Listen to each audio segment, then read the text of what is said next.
da da da da da da da da da. Welcome to the best sock puppet show on the western side of Columbus. Tonight, we will be spotlighting the political actions made by both the Union and Confederate sides during the Civil War.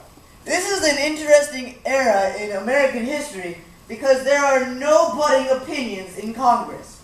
So the North could make the decisions that the North wanted to make, and the South could make the decisions that the South wanted to make. Let's learn all about it.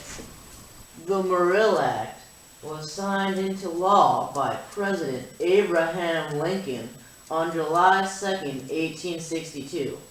The Morrill Act provided each state with 30,000 acres of federal land for each member in their congressional delegation. The land was then sold by the states and the proceeds used to fund public colleges that focused on agricultural and mechanical arts. 69 colleges were funded by these land grants, including Cornell University, the Massachusetts Institute of Technology, the University of Wisconsin at Madison, and the Ohio State University.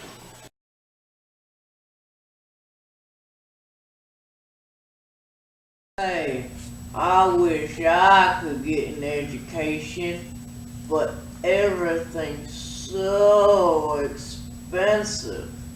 How am I supposed to pay for college? Support my kids? Hello, my name is Justin Morrill, and I will take this to Congress so that everyone can get into college for real cheap.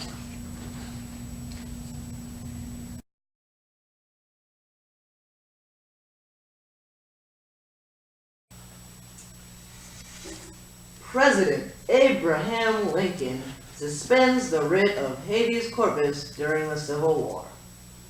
John Merriman, a state legislator from Maryland, is arrested for attempting to hinder Union troops from moving from Baltimore to Washington during the Civil War, and is held at Fort McHenry by Union military officials. His attorney immediately sought a writ of habeas corpus so that a federal court could examine the charges. However, President Abraham Lincoln decided to suspend the writ of habeas corpus, and the general in command of Fort McHenry refused to turn Merriman over to the authorities. What a beautiful day it is today! The sun is shining, the birds are cackling, everything's so beautiful! Hello, sir, but you're gonna have to come with me. You're under arrest. But why? Because President Lincoln has ordered you arrested on suspicions that you're a spy. Well, this is just preposterous! I demand this to be tried in a court of law! That's the thing, though. Habeas corpus has been suspended, so you're guilty until proven innocent. So, you're gonna have to come with me. But no!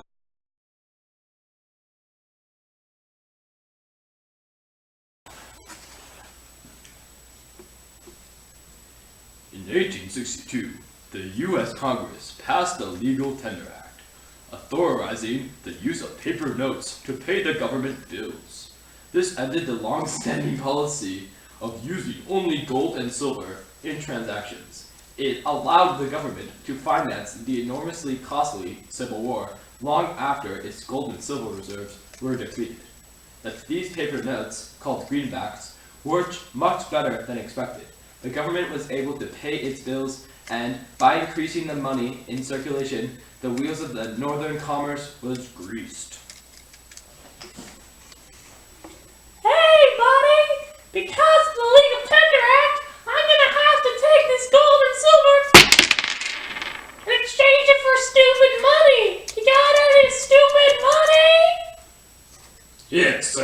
I got some money right here. Just give that to you. Okay.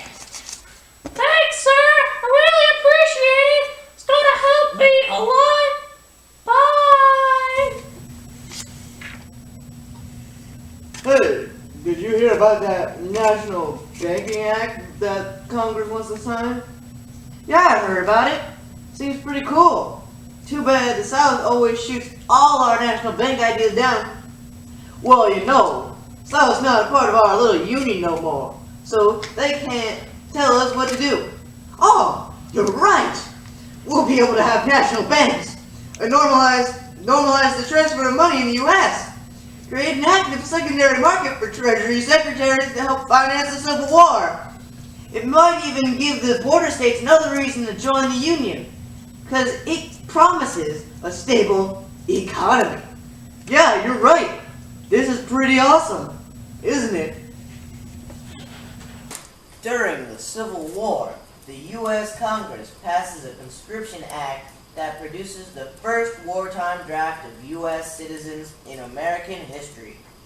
The act called for registration of all males between the ages of 20 and 45, including aliens with the intention of becoming citizens by April 1st. Exemptions from the draft could be bought for $300 or by finding a substitute draftee. This clause led to bloody draft riots in New York City, where protesters were outraged that exemptions were effectively granted only to the wealthiest U.S. citizens. This led to the Civil War being called the Poor Man's War.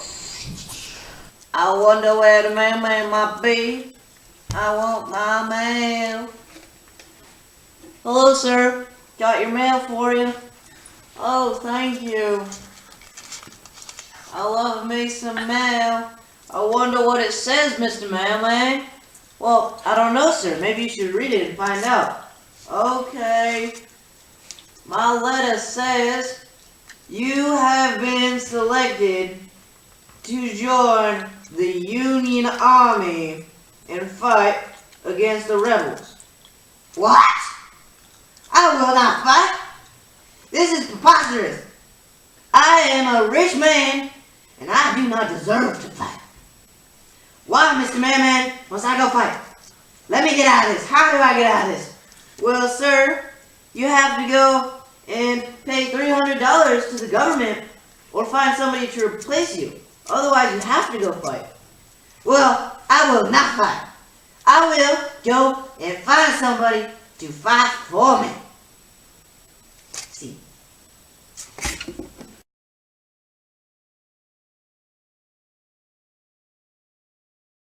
Hello, everybody in the square.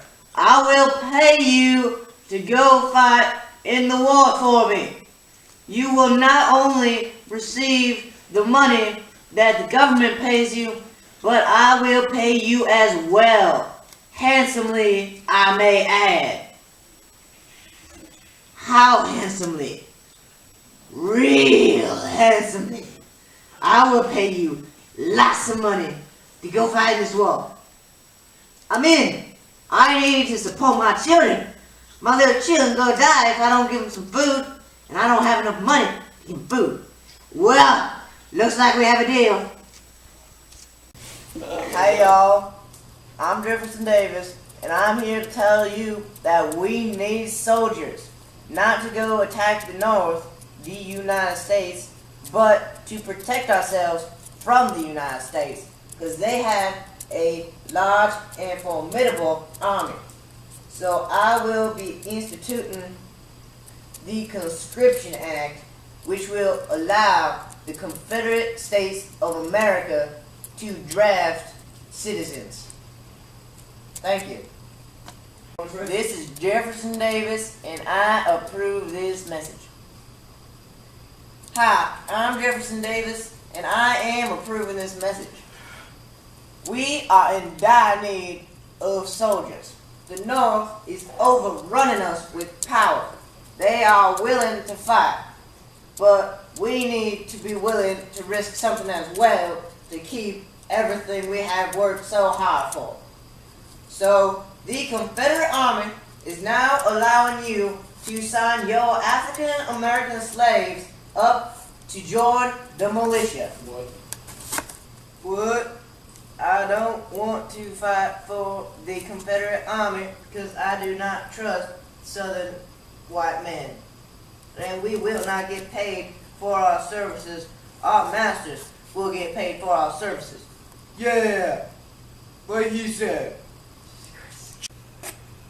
When the American Civil War began, President Abraham Lincoln carefully framed the conflict as concerning the preservation of the Union rather than the abolition of slavery. Although he personally found the practice of slavery abhorrent, he knew that neither the Northerners nor the residents of the border states would support the abolition as a war aim.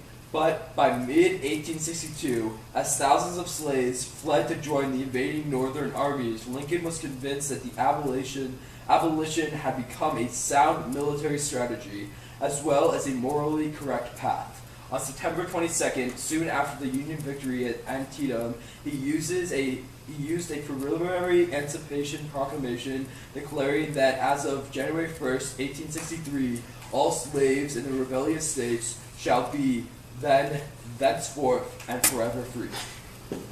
That on the first day of January, in the year of our Lord, 1863, all persons held as slaves within any state or designated part of a state, the people whereof shall be in rebellion against the United States, shall be thenceforth and forever free. The executive government of the United States, including military and naval authority thereof, will recognize and maintain the freedom of such persons, and will not do no acts to repress such persons, or any of them, in any effort they may make for their actual freedom. Hey. Hello, I do want my slave back. He is my property. Well, if he's your property, then I can confiscate it. Part of the war, man. But this is total baloney. I'm Gerald Butler, General of the Union Army, and I can do what I want in foreign territory. This total confiscation act is totally preposterous. They can't just take my slaves and not give them back. Maybe he doesn't want to go back. Maybe you're wrong, and maybe it's helping the war effort for you rebels. Well, screw you. You're the one who saved his property. In the Confederates' Declaration, it outlawed tariffs and established stronger state governments than central government. The Confederacy broke its own declaration by creating tariffs, along with wanting of a strengthened central government, breaking two of the central ideas in their declaration.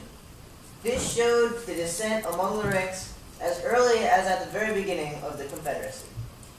Near the end, two groups had formed. One group that wanted to fight till the bitter end, while the other group pushed for a treaty with the Union. Overall, many of the actions and the disagreements in the Confederate Congress showed its inability to exist for a long period of time, foreshadowing the collapse of the Confederates.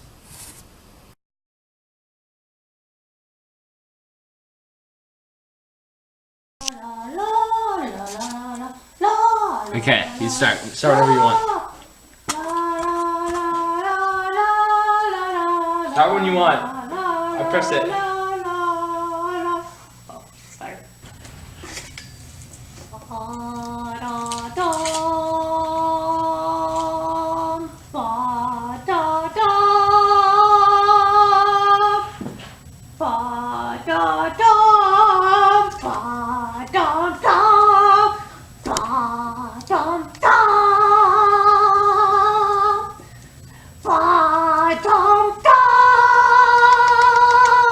This is actually gonna be fun.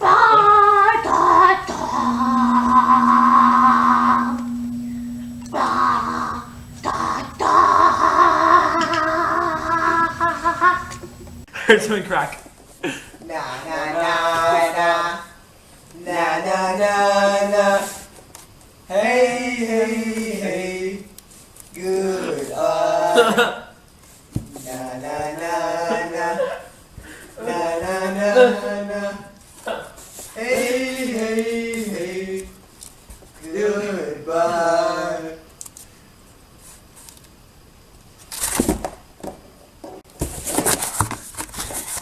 I got the act.